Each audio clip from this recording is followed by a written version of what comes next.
বন্ধুরা, চলে এলাম তোমাদের সঙ্গে আবার একটি নতুন গল্প নিয়ে হাজির। আজকে তোমাদের সঙ্গে একটি হাড়হিম করা অভিজ্ঞতা বলবো। পুরনো পাপ ফিরে আসে, কথায় বলে না, পাপ বাপকেও ছাড়ে না, ঠিক সেই রকম আজকের একটি ভূতের গল্প তোমাদের সঙ্গে বলবো। তো চলো গল্প শুরু করা যাক। গল্প শুরু হচ্ছে শিমুলডাঙ্গা গ্রামকে কেন্দ্র করে। ওই গ্রামেরই দুটি ছেলে, সায়ন আর দীপঙ্কর, দুজনেই একে অপরের বেস্ট ফ্রেন্ড বলতে গেলে। গ্রামের আরও ছেলেরাও ছিল, কিন্তু ওদের দুজনের মধ্যে একটা জড়ি বলতে গেলে। একে অপরে খুব ভালো বন্ধু। গ্রামের সবাই তাদেরকে ভালোবাসতো, মানে তারা সবাইকে মানে শ্রদ্ধা করে কথা বলতো আর কি। বাকিরাও বলতো, কিন্তু তার মধ্যে তো 19-20 তো আছেই। তো ওই জন্যে সায়ন আর দীপঙ্করকে গ্রামের সবাই ভালোবাসতো। তবে দীপঙ্করকে একটু বেশি ভালোবাসতো, কেননা ও পড়াশোনায় একটু ভালো ছিল। পড়াশোনায় ভালো ছিল, আর সায়ন যে কম ছিল তা নয়, হয়তো 19-20 ছিল সায়ন। ওরা দুজনেই পড়াশোনায় ভালো, কিন্তু দীপঙ্কর ওর থেকে আরও বেটার বলতে গেলে সায়নের তুলনায়। তো এই বিষয়টা কিন্তু ছোটো হলেও সায়ন কিন্তু লক্ষ্য করতো। ওদের তখন 13-14 বছর বয়স। 13-14 মানে খুব বড় বলবো না, মাধ্যমিকের আগের বয়স, মানে ছোটোই বলবো। তো সায়ন দীর্ঘদিন এই জিনিসটা দেখতে দেখতে ওর দীপঙ্করের প্রতি একটা হিংসা জন্মায়। দীপঙ্কর সেটা বুঝতে পারে না, কিন্তু দীপঙ্কর কিন্তু সায়নকে নিজের বন্ধুই মনে করে, নিজের ভাইয়ের মতো মনে করে। মানে বাচ্চা ছেলে যেরকম মনে করে না, ঠিক সেরকম। ওরা একসাথেই খেলতো, একসাথেই কোনো ফুটবল খেলতো মাঠে গিয়ে আরও সবাইকার সাথে, কোনো ক্রিকেট খেলতো, কখনো কখনো এদিক ওদিক বেড়াতেও চলে যেত গ্রামের মধ্যে। ওদের পুরো গ্রামটাই চষা বলতে গেলে, পুরো একদম চষায় ঘুরে বেড়ানো আর কি, হয় না, সেই একদম পুরো ঘুরে বেড়ানো প্রায় বলতে গেলে পুরো গ্রামটাই ওদের অলিগলি চেনা আছে। তো তো সায়নের মনে কিন্তু দীর্ঘদিন ধরে একটা হিংসা জন্মাতে শুরু করলো। এই দীপঙ্করকে সবাই ভালোবাসছে, আমাকে ভালোবাসছে না। তো একদিন হলো কি, ওরা ছাদে দুজন ঘড়ি উড়াচ্ছিল। দীপঙ্করের বাড়িতে গিয়ে সায়ন আর দীপঙ্কর একসাথে ঘড়ি উড়াচ্ছিল, দেখি কে ঘড়িটা ভালো উড়াতে পারে। তো দুজনেই ঘড়ি উড়াচ্ছিল। তো সায়ন তখন মনে মনে একটু শয়তানি বুদ্ধি খেললো, যে এর থেকে ভালো সুযোগ আর হয় না আর কি। আর বাড়ি ছিল দুতলা, তারপর নেড়া ছাদ। দোতলা কিন্তু নেড়া ছাদ, কিন্তু নেড়া ছাদ মানে তো একটু রিস্কি। তো ও ভাবলো যে একে বরং এখান থেকে ঠেলে নিই। আর নিচে ছিল পাথর, পড়লে তো মানে একবার শেষ। আর মাথা আগে পড়লে তো গেলই বলতে গেলে। হাত পা হাত পা ভেঙে গেলে তাও বেঁচে যাওয়ার চান্স ছিল, কিন্তু মাথা কেঁদেই পড়েছিল আর কি। মানে দীপঙ্কর ঘড়ি ওড়াতে ব্যস্ত ছিল, যখন ব্যস্ত ছিল তখন সায়ন হুট করে ধাক্কা দিতে ওকে। ধাক্কা দিতে সায়ন সোজা দুটো হাত থেকে একবারে নিচে, একবারে সোজা মাথায় আকাশটি পায়। মানে ওখানেই স্পট ডেড বলতে গেলে। তো ও বৃদ্ধি করে সঙ্গে সঙ্গে করলো কি, দীপঙ্করের মা বাবার কাছে গিয়ে কাঁদতে শুরু করলো, যে পড়ে গেল দীপু দীপু পড়ে গেল। তো তখন বাইরে গিয়ে দেখে যে চারিদিকে রক্তারক্তি, ওর মাথাটা ফেটে গেছে। মানে স্পট ডেট, হাসপাতালে নিয়ে যাওয়ারও আর দরকার পড়েনি, মানে ওখানেই স্পট ডেট হয়ে গেছে ওর আর কি। তো সবাই তো আহ্বান করে কাঁদতে শুরু করলো, গ্রামের সবাই জড়ো হয়ে গেল। তারপর তো পুলিশ এলো, তদন্ত ফদন্ত অনেক কিছু করলো, প্রমাণ খোঁজাখুঁজি করলো, কিন্তু কোনো প্রমাণ পেলো না। মানে গ্রামের লোকও বুঝতে পারলো যে কী হলো অ্যাকচুয়াল। মানে গ্রামের লোক মানে একটু কোনো বুঝতে পারেনি যে সায়ন দীপঙ্করকে মেনেছে। মানে ওদের সাথে মানে ওরা মনে করতো দু ভাই আর কি। তো ওর সাথে যে ভিতরেও শত্রুতা আছে, মানে হিংসের থেকে শত্রুতা তৈরি হয়েছে, এটা তো গ্রামের কেউ জানে না। তো কিন্তু ভয়ে ভয়ে কাটাতে শুরু করলো। দীপঙ্কর তো মারা গেল অনেক দিন হলো, 1-2 বছর প্রায় পেরিয়ে গেল তখন। তো ও একটু ভয় ভয় কাটাতে শুরু করলো। তো এই ভয়টা কাটানোর জন্য ও শহরে চলে এলো, কলকাতাতে চলে এলো পড়তে হায়ার এডুকেশনের জন্যে। তো ওখানে মানে ওর মা বাবার সাথে চলে যায়। ওখানে ও কলেজের হোস্টেলে থাকতে শুরু করে। হোস্টেলে থাকতে থাকতে ওখানে মানে জব খোঁজারও চেষ্টা করে ওখানে। তারপর কিছু জব পায়, কিছু মানে কোনোটা পোষায় আবার কোনোটা পোষায়ও না। কিছু জব করতে করতেই ও কিন্তু গভর্নমেন্ট জবের জন্য চেষ্টা করতো, ট্রাই করতো আর কি। তো অনেক প্রচুর পরিশ্রম করার পর লাস্টে পরিশ্রমের ফলও পেলো, একটা গভর্নমেন্ট জব কলকাতাতে পেলো।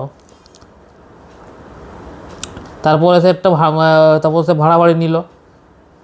ওর বাড়ি করার প্ল্যান, ওর বাড়ি কেনার বা ফ্ল্যাট কেনার কলকাতাতে খুব ইচ্ছা ছিল, কিন্তু দেখছো যে না এখন তো এই তো সবে চাকরি পেলাম, এখন কিছুদিন বরং বাড়ি ভাড়াতেই থাকি। বড় একটি বাড়ি ভাড়া পেলো, খুব সুন্দর বাড়ি ভাড়াটি। বাড়ি খুব সুন্দর, সব কিছু ব্যবস্থা আছে, বাড়ির মালিক উপরে থাকে। তো দেখে প্রথম দেখাতেই পছন্দ হয়ে গেল বলতে গেলে। তারপর তো অ্যাডভান্স ভাড়া টাড়া সব ব্যাপার সব মিটে গেল।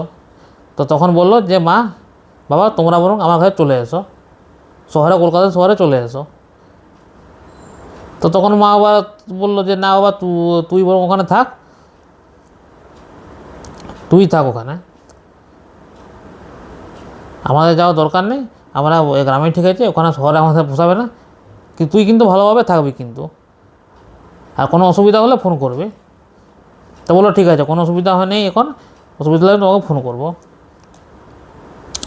তো কলকাতাতে ওর প্রায় অনেক দিনই কেটে গেল, অনেক বছরই কেটে গেল।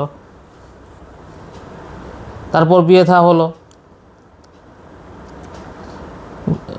বিয়ের পর একবারও ও গ্রামে যায়নি।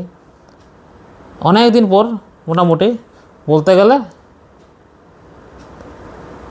প্রায় 20-25 বছর পর গ্রামে এলো আবার ফিরে।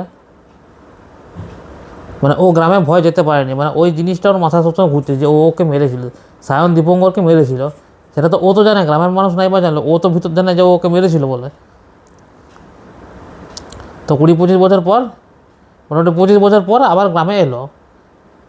দেখলো সবাইকার বড় বড় বাড়ি হয়ে গেছে। মানে যখন গেছিলো তখন তো কাঁচা বাড়ি ছিল, তখন সিচুয়েশান আলাদা ছিল।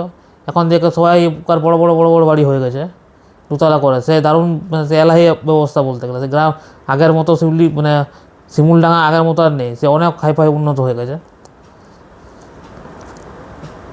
ও কিন্তু সময়ের সাথে ব্যাপারটা ভুলেও গেছিলো সায়ন। ও দেখলো বাহ খুব সুন্দর তো। তারপর ওর স্ত্রী পিয়ালি বললো যে বাহ তোমাদের গ্রামটা তো দারুণ সুন্দর, আগে একবার দেখেছি, তার থেকে তো এখন অনেক চেঞ্জ হয়ে গেছে। পিয়ালির বাড়ি হচ্ছে কলকাতাতে, ও কলকাতারই মেয়ে। তো গ্রামেগঞ্জে এসে একটু ভালো লাগলো। তো শিমুলডাঙ্গা তো অনেক চেঞ্জ হয়ে গেছে। তারপর তো ওর মা বাবা এসে মা বাবা দেখলো যে ছেলে বৌমা দুজনেই এসছে। তো দুজনেই খুব আনন্দিত। ওর বাবারও বয়স হয়েছে, মায়েরও বয়স হয়েছে, মানে অনেকদিন পর দেখলো। কিন্তু তাও মোটামুটি শরীর ফিট আছে এখনও, মানে অসুস্থ হননি আর কি বলতে গেলে। তার একদিন পরেই গেল দীপঙ্করের বাড়ি। তো দীপঙ্করের তো মা বাবার তো অবস্থা এমনিতেই খারাপ, কিন্তু সায়নকেও নিজের ছেলের মতোই ভালোবাসতো কিন্তু। মানে এমনটা নয় যে দীপঙ্কর আর সায়নকে আলাদা ভাবতো, ও কিন্তু নিজের ছেলের মতোই ভালোবাসতো দুজনকে। মনে করতো দুটি ছেলে, সায়ন আর দীপঙ্কর। আর সায়নেরও বাবা মা দীপঙ্করকেও নিজের ছেলের মতো ভালোবাসতো, মানে ও মনে করতো দুটি ছেলে ওর। কিন্তু মাঝে মাঝে সায়নের বাবা মা বলতো যে আমার দুটি ছেলের মধ্যে একটি ছেলে চলে গেল। তো দীপঙ্করের বাড়ি গেল ছেলে, মানে সায়ন আর পিয়ালি। তারপর তো দেখলো তো দীপঙ্করের বাবা মার অবস্থা, বয়স্ক হয়ে গেছে, কিন্তু সেই চোখ থেকে এখনও মানে বেরোতে পারেনি চোখ থেকে। মানে সে বেঁচে থাকতে হয়, বেঁচে আছে বলতে গেলে। মানে মরে তো দিতে পারবে না, কিন্তু দেখে বোঝা যাচ্ছে এই শোক এখনও তাদের মধ্যে গভীরভাবে ক্ষত হয়ে আছে। তখন দীপঙ্করকে দেখে এই সায়নকে তখন ওর মা বাবা দেখলো যে বাবা এলি, কতদিন পর এলি বাবা, তোকে কতদিন দেখিনি, তো কত চেঞ্জ হয়ে গেছিস, বড় হয়ে গেছিস। তো তারপর বললো যে চিন্তা করো না কাকা, আমি তো আছি, দীপঙ্কর নাই বা থাকলো, আমি তো আছি, তোমার আরেক ছেলে তো আছে। তারপর গ্রামে কিছুদিন কাটতে শুরু করলো। হঠাৎ একদিন ও সন্ধ্যার দিকে বাজার থেকে আসছিল, মানে কিছুদিনকে ছুটি নিয়ে এসেছিলো বলতে গেলে। 3 দিনের বেলায় ও সন্ধ্যার দিকে ও বাজারে মাংস কিনতে যায় পাড়ার মোড়ে। তো ওখানে চিকেন মটন পাওয়া যায়। তো বললো যে মটনই নিয়ে আসি বরং। তো মটন নিয়ে এলো। তো সন্ধ্যার দিকে ওই মাঠটা দিয়ে যখন পেরোয়, তো তখন মনে হলো কেউ যেন ওকে ফলো করছে, বা চকচক চকচক একটা যেন আওয়াজ আসছে, যেন কি একটা ফলো করছে। তো ও কিন্তু অতটা গ্রাহ্য করলো না। ও বলছে ফাঁকা জায়গা তো, হয়তো ইকো হচ্ছে হয়তো। একসময় ঝড় উঠলো, ও তাড়াতাড়ি পা চালাতে শুরু করলো। হঠাৎ করে ও হোঁচট খেয়ে পড়ে যায়, পাটা একটু লাগায় দিয়ে। ও তো ইয়ং ছিল তো, পায়ে অতটা ব্যথা হয়নি। তো কিছুক্ষণ পর ও উঠে দাঁড়ায়। তারপর সামনে দেখে ওর গা একবার শিউরে ওঠে। একটি বাচ্চা ছেলের ছায়া দাঁড়িয়ে আছে ওখানে। ছেলেটি দেখে মনে হয় 13-14 বছর বয়স, কি ছায়া দাঁড়িয়ে আছে। তো ও দূর থেকে বলছে ছায়াটি, কিরে সায়ন, কেমন আছিস, ভালো আছিস তো? তো অন্ধকারে মুখটা ঠিক বোঝা যাচ্ছে না। তো আমাকে নাম ধরে ডাকছে। আমার বয়স তো 35-36, আর ওই ছেলেটির বয়স মোটামুটি 13-14 কি হবে এরকম। তো আমাকে এই ছেলের নাম ধরে ডাকছে, ছেলেটা কে তাহলে? তো দিয়ে হঠাৎ একটু যাওয়ার পরেই দেখলো সায়ন, এই দীপঙ্কর দেখেই তো ছিটকে পিছু পিছু হয়ে গেল। দীপঙ্কর, তুই এতদিন পর? তো তখন দীপঙ্করও বলে উঠলো যে এতদিন পরে তোকে হাতের কাছে পেয়েছি, এবার আমি তোকে ছাড়বো না, আমি পুরনো প্রতিশোধ এবার নিবই আমি। তো এই দেখে তো ছুটতে থাকে প্রচণ্ড, ছুটে গরম করে ঘর ঢুকে যায় ঘামতে ঘামতে। তো তখন সায়নের মা বাবা বললো যে কী হলো বাবা, এত তাড়াতাড়ি মানে ঘামছিস যে, কী হলো, কোনো বিপদে পড়েছিলি? বললো না না, কিছু হয়নি, এই ঝড় আসছে তো তাই তাড়াতাড়ি চলে এলাম, তোমরা চিন্তা করো না, আমি ঠিক আছি কোনো। তারপর রাতে তো মাংস টাংস খাওয়া হলো, তারপর রাতে ঘুম হলো। কিন্তু সায়নের কোনো মতো ঘুম হচ্ছে না। ওই দৃশ্যটা দেখে যে এতকাল পর আবার দীপঙ্কর ফিরে এসছে, ও সে পুরনো বদলা নেবে বলে। তারপর সায়ন মনে করলাম মনেরও ভুল হতে পারে, দিয়ে তারপর ঘুমিয়ে পড়লো। তারপরের দিন রাত্রেবেলা আবার সেই কেসটি ঘটলো। এরকম করে 3-4 দিন ধরে দীপঙ্কর ওর কাছে প্রায় দেখা দিত। সবসময় যেন ওর পাশেই আছে দীপঙ্কর। তো প্রচণ্ড, তো একসময় ও পাগলের মতো হয়ে যায়, মানে তখন মাথা কাজ করছিল না সায়নের। তারপর সায়ন ওর মা বাবাকে ডেকে বললো, এমনকি পিয়ালিও ছিল ওদের সাথে। তো ডেকে বললো যে আর থাকতে পারলাম না, একটা তোমাদের সাথে কথা ছিল। তো এতদিন যে জিনিসটা আমি চাপা রেখেছিলাম, বলিনি তোমাদেরকে, একটা গোপন কথা, তো আমি দীপঙ্করকে আমি মেরেছি। তো এই কথা শুনে তো পিয়ালি চমকে উঠলো ঠিকই, কিন্তু সায়নের মা বাবা আরও বেশি স্তম্ভিত হয়ে গেল, মানে অবাক হয়ে গেল।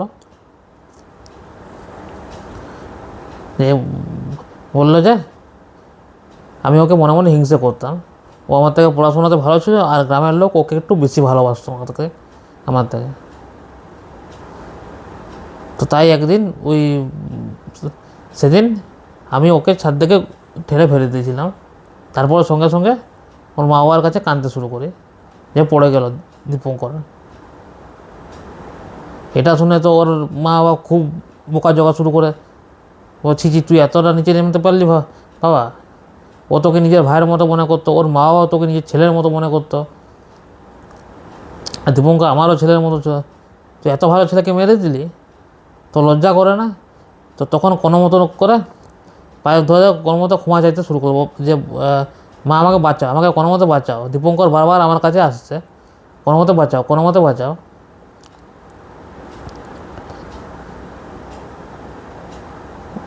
তো পরে ওর মা বললো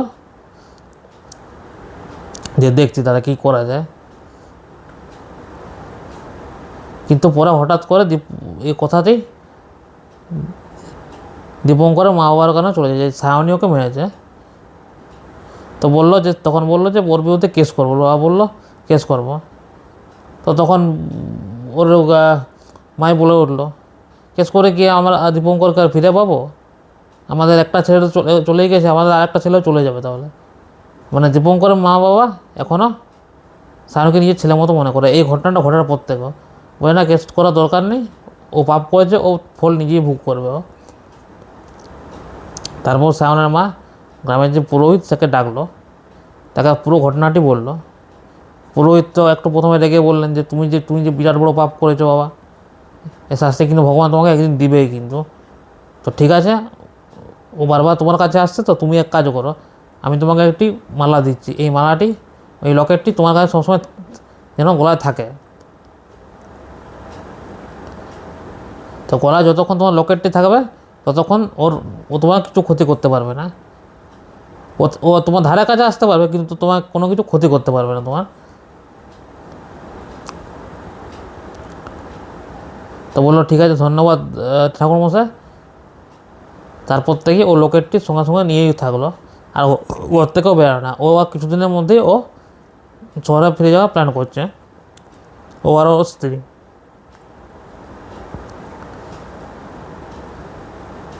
তারপর চতুর্থ দিনে হঠাৎ একদিন প্রচণ্ড ঝড় বৃষ্টি নেমেছে, আর ও ছিল বাজারে। আর সেদিন হয়েছে কি, ও লকেটটা লকেটটা খুলে রেখেছিল একবার, লকেটটা বলেছিল যে কোনো কিছু কোনো কাজঘর থাকলে, মানে শ্রাদ্ধ বাড়ি বলতে গেলে, কোনো কারো শ্রাদ্ধ বাড়ি থাকলে এই লকেটটি কিন্তু খুলে যাবে। এই লকেটটি যদি শ্রাদ্ধ বাড়িতে পড়ে যাও, তখন এই লকেটটি অকেজ হয়ে যাবে। মানে কোনো শ্রাদ্ধ বাড়িতে গেলে লকেটটি পড়ে যায় না, খুলে যাও, তারপর তুমি আবার লকেটটি পড়ে না, কোনো অসুবিধা নেই। তো সেদিন শ্রাদ্ধ বাড়ি ছিল, শ্রাদ্ধ বাড়ির সময় ও তো খাওয়া দাওয়া করে তখন তো এলো ঘরে, কিন্তু লকেটটি পড়তে ভুলে গেছিলো, দিয়ে সন্ধ্যাবেলা বাইরের দিকে চলে গেছিলো। তারপরেই দীপঙ্কর সুযোগ পেল একে মারার। কিছুদিন পর ও তারপর ওর সন্ধ্যার দিকে বাজার গেল মাংস আসার পথে দীপঙ্করের সাথে দেখা। বললো আজ তোকে ছাড়বো না আমি। তো তখন সায়না বলছে, দেখি তুই কী করতে পারিস, আমার গলায় লকেট আছে। ও তখন গলায় হাত দিয়ে দেখলো লকেটটা নেই। ও ভুলে গেছিলো সকালবেলা, কাজ ঘরে আসার পর পড়তে ভুলে গেছিলো। তারপর ও বুঝে গেল ও শেষ দিন।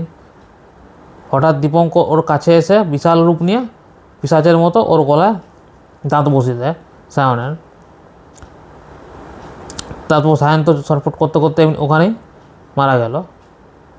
দীপঙ্কর ও শোধ কিন্তু নিয়ে নিল। তারপর তো গ্রামের রয়ে পড়ে গেল, ডেড বডি পাওয়া গেছে, সায়নের ডেড বডি পাওয়া গেছে। তো ওর মা বাবা তো এসে কাঁদতে শুরু করলো, ওর স্ত্রীও পিয়ালি কাঁদতে শুরু করলো। কিন্তু ওর মা বাবা পিয়ালি বুঝতে পারলো এটা কার কাজ, দীপঙ্করের।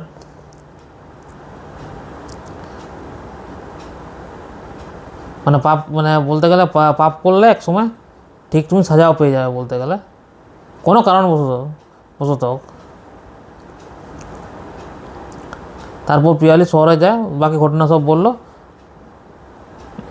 তারপর যেমন চললো ও তো আর